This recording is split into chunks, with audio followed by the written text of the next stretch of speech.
धन्यवाद। और आप इतनी रात तक, रात 2:30 बज रहे हैं और अगर नहीं हम चुनाव जीत रहे हैं। पहले तो एक ही वोट कटुआ था मेरा, हाँ, अब 2-2 वोट कटुआ हो गए।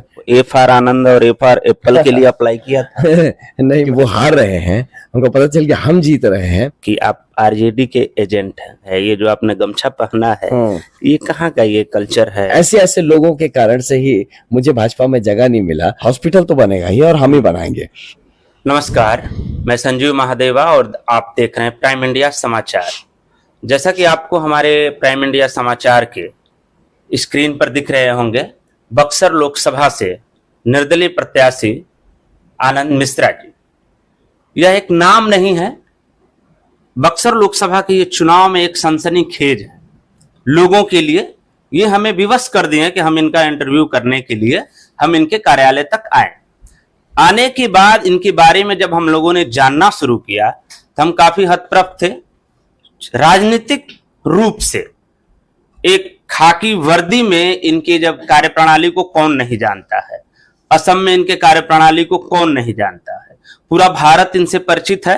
मैं बिना समय गंवाए सबसे पहले तो आपका इस खाकी को छोड़कर खादी के रूप में लोगों की सेवा करने के लिए बहुत बहुत बधाई हो। हाँ, बहुत धन्यवाद संजीव जी। पहला सवाल मेरा तुरंत यही होगा कि आपने ऐसा मन क्यों बनाया?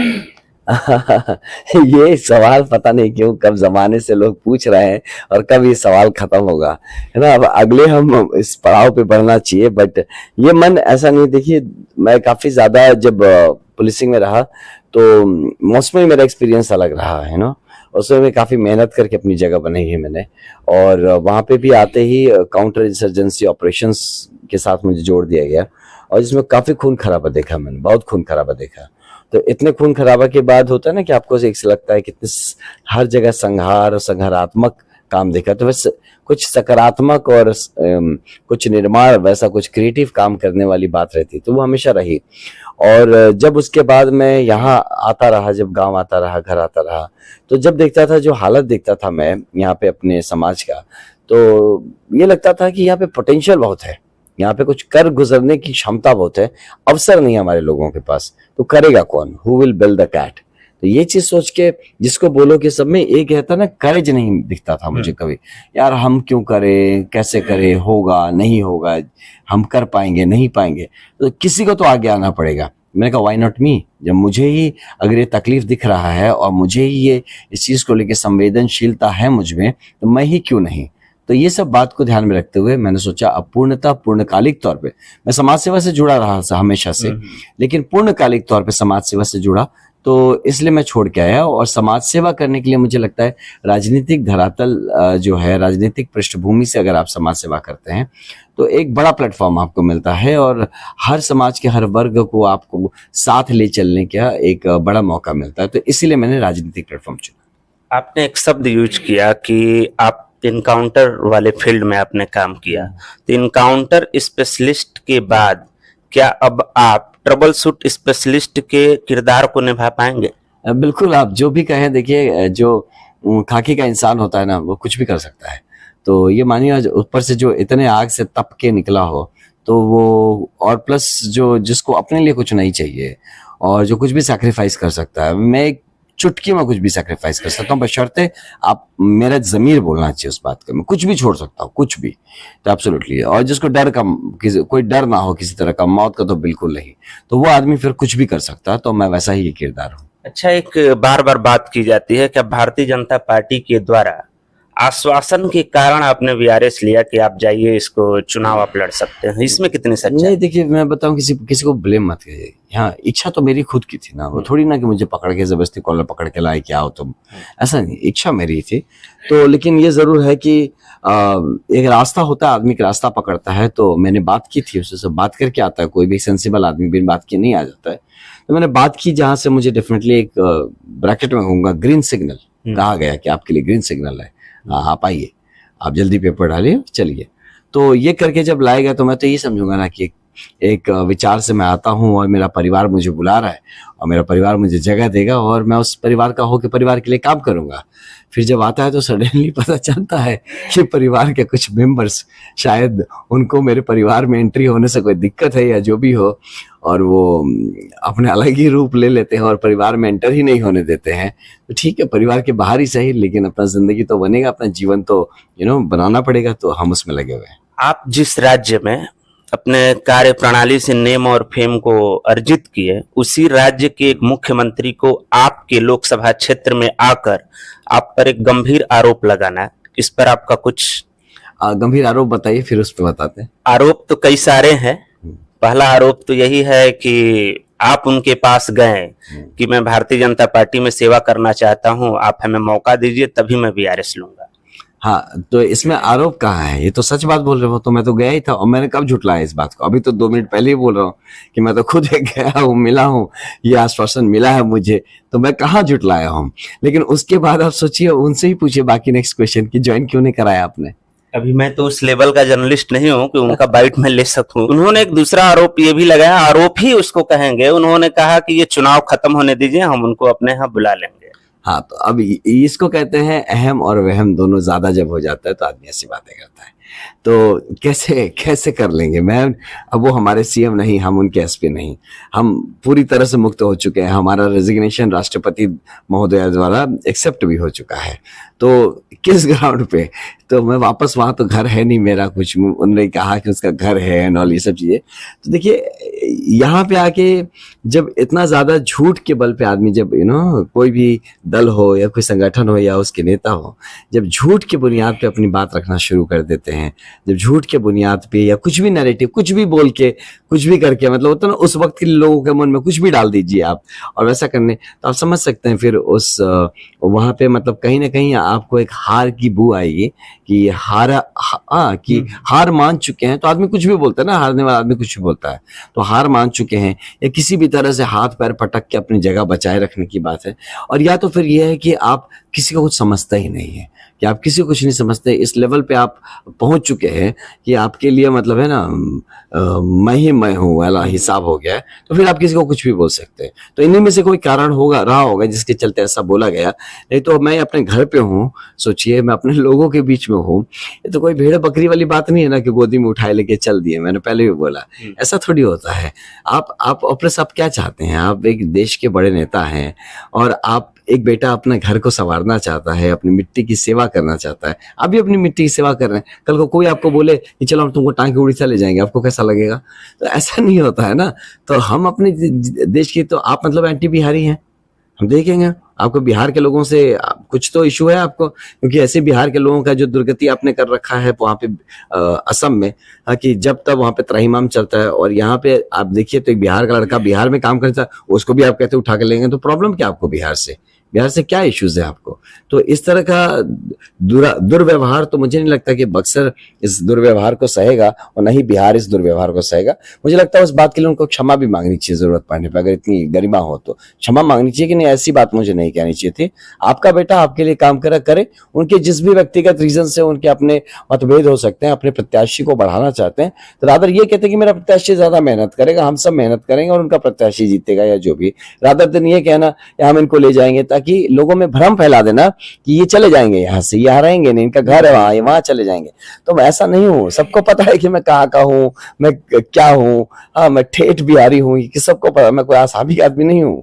तो इस तरह का जो भ्रम फैलाने की कोशिश की है, ये एक हार का एक है ना, प्रीमोनिशन है। मतलब हार आने के पहले का जो संकेत है, ये वो संकेत है। ये बात आपका एक कहना थोड़ा सा उचित लगा, इसलिए कई लोगों के मन में ये है कि आपका जो स्टेप है, राजनीतिक क्षेत्र में जो कदम है, ये अंशकालिक टाइप का ये प्रतीत हो रहा है, और आपके अनुसार ये है कि ये पूर्णकालिक है।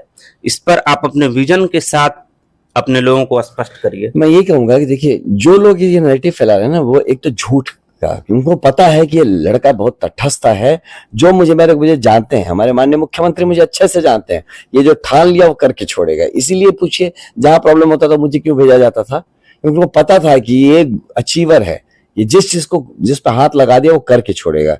तो इस बात का एक भय है। तो इसीलिए ऐसे नैरेटिव्स बनाए जाते हैं अपने कार्यकर्ताओं का मनोबल बढ़ाने के लिए।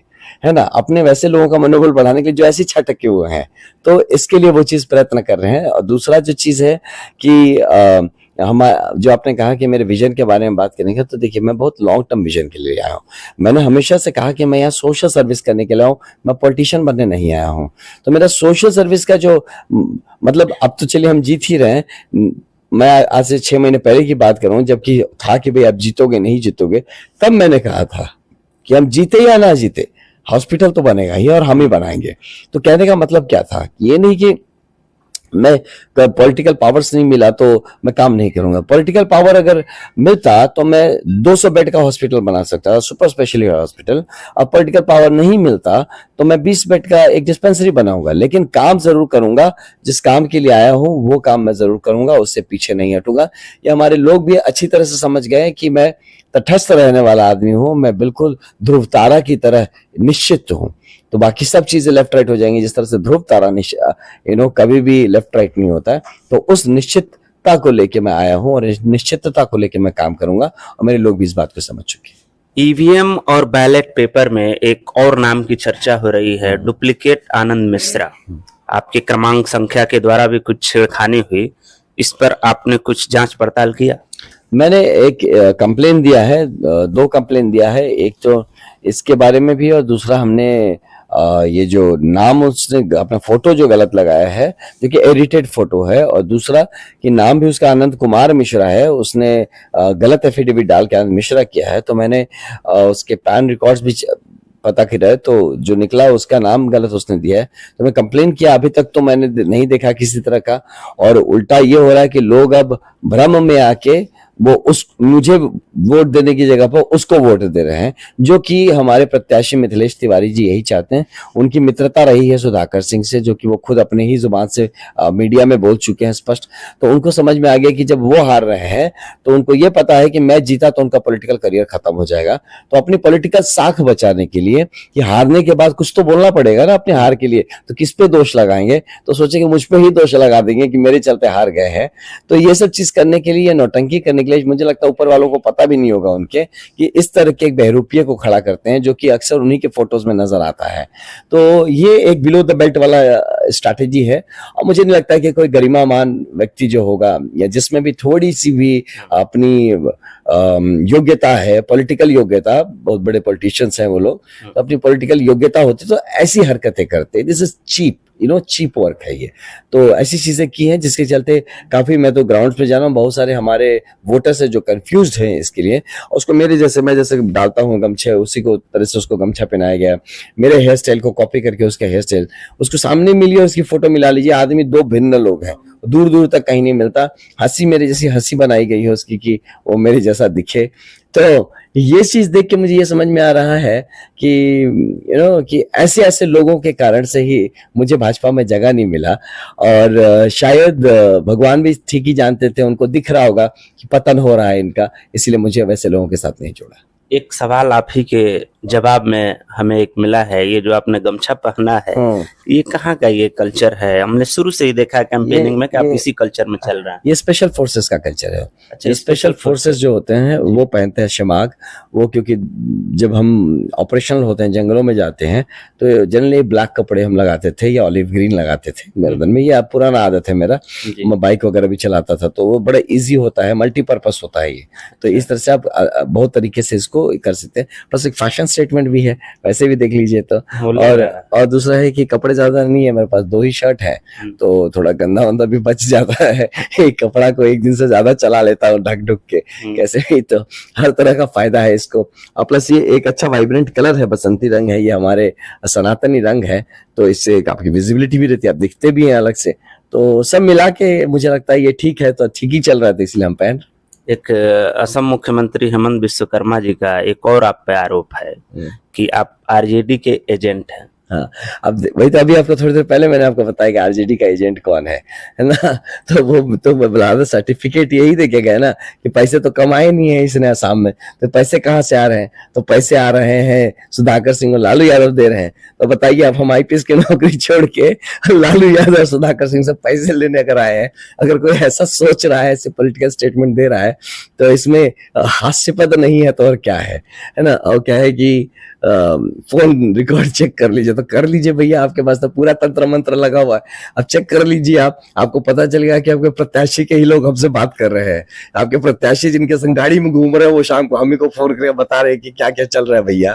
तो आप अपने लोगों का चेक करवा लीजिए, हमारा चेक कराने से अच्छा है।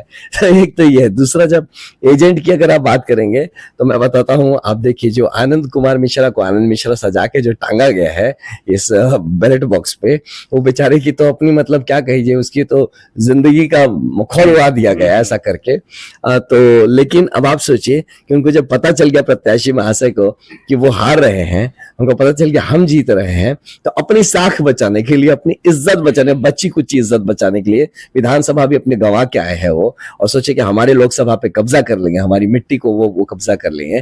तो वो जो बच्ची कुछ अपनी इज्जत बचाने के लिए यहाँ पे आए हैं, तो वो अब क्या सोचे कि भैया आनंद मिश्रा को तो जीतने नहीं देना, खुद तो हार रहे हैं, इसको जीतने नहीं देना है, तो चलो उनके मित्र है सुधाकर सिंह, तो उनको वो जिताने में लगे हुए हैं। तो ये आनंद मिश्रा क्यों खड़ा किएगा? अगर आपको मुझे नहीं हराने की इच्छा है और आप अगर इतने ये थे कि आप जीत रहे हैं, तो इसको क्यों खड़ा किया आपने, ये बताइए आप क्या चाह रहे हैं? तो इसका मतलब स्पष्ट देख लीजिए कि आरजेडी का एजेंट कौन है। अच्छा, एक अंतिम सवाल है आप ही के चुनाव चिन्ह को लेकर। क्या आपने इलेक्शन कमीशन को ए फॉर आनंद और ए फॉर एप्पल के लिए अप्लाई किया था? नहीं, मैंने और भी ऑप्शंस दिए थे, बट ऐसा A for Anand A for Apple नहीं दिया था। एप्पल दिया था मैंने, मेरा चॉइस में था डेफिनेटली। तो उसका एक तरीका होता है सिंबल्स अलॉटमेंट का, कि आपकी चॉइसेस जो होते हैं और जैसे आपके नंबर पे जो चॉइस अवेलेबल है उस हिसाब से देते। तो मुझे एप्पल का सिंबल मिला, ठीक है, इसका तो मेरा ही चॉइस है, मैं मानता हूँ उसको, मेरा चॉइस है।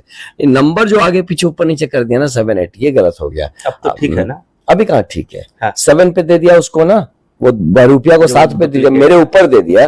तो जो जनरल जो नॉर्मल लोग होते हैं, जो कि सीधे साधे होते हैं, तो उनको जो पहला नाम मिलता है आनंद मिल गया, मिलते ही वो टिक कर देंगे, या मिलते ही उसको स्टैंप लगा देंगे। तो वो गलती में उसको बहुत सारे मेरे वोट काटेंगे। तो मेरे, आप देखिए, पहले तो एक ही वोट कटुआ था मेरा, हाँ, अब 2 वोट कटुआ हो गए।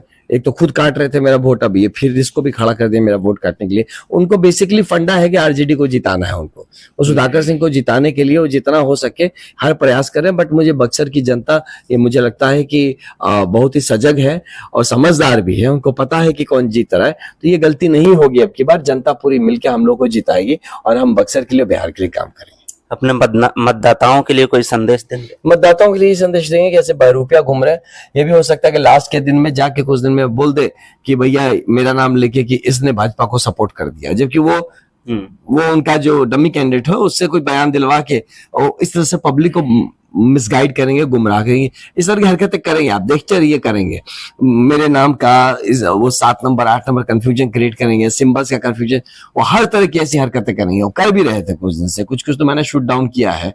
तो अब ये भी उनको समझ में आना चाहिए कि पाला किससे पड़ा है ना। तो ये भी उनको समझ में आना चाहिए कि उल्टा पड़ेगा, हमसे लगेंगे तो उल्टा पड़ेगा।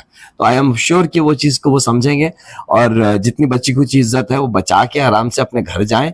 टिकट कटा लिया है, मैंने सुना है उन्होंने ऑलरेडी अपना टिकट वगैरह कटा रखा है। हाँ, सुना मैंने, कोई कह रहा था कि भैया उन्होंने तो अपना टिकट वगैरह सब रिजर्वेशन करा लिया है, गाड़ी वाड़ी बुकिंग कर दिया है कि कितना बजे निकलना है, उनका सब तय है। अपने साथ साथ हर प्रत्याशियों का खबर आप रख रहे हैं? ये बिल्कुल, या वो लोग भी रख रहे हैं, मेरा वो भी पूरा रख रहे हैं, हमसे ज्यादा वो रख रहे हैं। हम इतना नहीं रखते, किसी ने बता दिया, उन्हीं के बंदे ने किसी ने बताया कि भैया वो तो जाने की भी तैयारी कर रहे हैं, सब कुछ उनका तैयार है। तो उस तरह से काफी दिनों बाद उनको सिंबल ही नहीं मिला, तलाश में जाते आते फिर लगा, जो भी भाजपा को लगा होगा अपने हिसाब से, फाइनली कहा चल अब आई गया तो ले ही लो तुम। अगर आप यह चुनाव जीत जाते हैं तो निर्दलीय सांसद के रूप में ही बक्सर को सेवा देंगे या किसी पार्टी को ज्वाइन करेंगे? देखिए, अगर नहीं, हम चुनाव जीत रहे हैं, अगर मगर की बात ही नहीं है, ठीक है, हम चुनाव जीत रहे हैं और हम निर्दलीय ही रहेंगे। हम बक्सर की जनता ने, और मैं बताऊं आपको, हमको हर वर्ग, हर धर्म, हर संप्रदाय, समुदाय, सब लोग हमारे साथ खड़े हैं। मैं किसी को दागेबाजी नहीं करूंगा, मैं इनके लिए खड़ा हूंगा, चाहे आप किसी धर्म के हो, किसी संप्रदाय के हो, किसी कास्ट के हो, जाति के हो, मैं सबके लिए खड़ा हूंगा और निर्दलीय भाव से मैं जनता के, जो हमारी बक्सर की जनता है, उसको मैं सेवा देता रहूंगा। आपके आत्मविश्वास के लिए अग्रिम शुभकामनाएं। आप बहुत धन्यवाद। और आप इतनी रात तक, रात 2:30 बज रहे हैं और इतनी रात तक आप मेरा इंतजार किए, तो इसके लिए आपको बहुत धन्यवाद और आपको भी शुभकामनाएं कि आप जीवन में बहुत आगे बढ़िए। बहुत बहुत धन्यवाद। जैसा कि आप देख रहे थे, हमारे प्राइम इंडिया समाचार के मंच पर हम लोगों के साथ बने हुए थे बक्सर से क्रमांक संख्या 8 से एप्पल के सिंबल पर लोकसभा से प्रत्याशी हैं आनंद मिश्रा जी। धन्यवाद। नाम तो सुना ही होगा, प्राइम इंडिया समाचार। मैं संजीव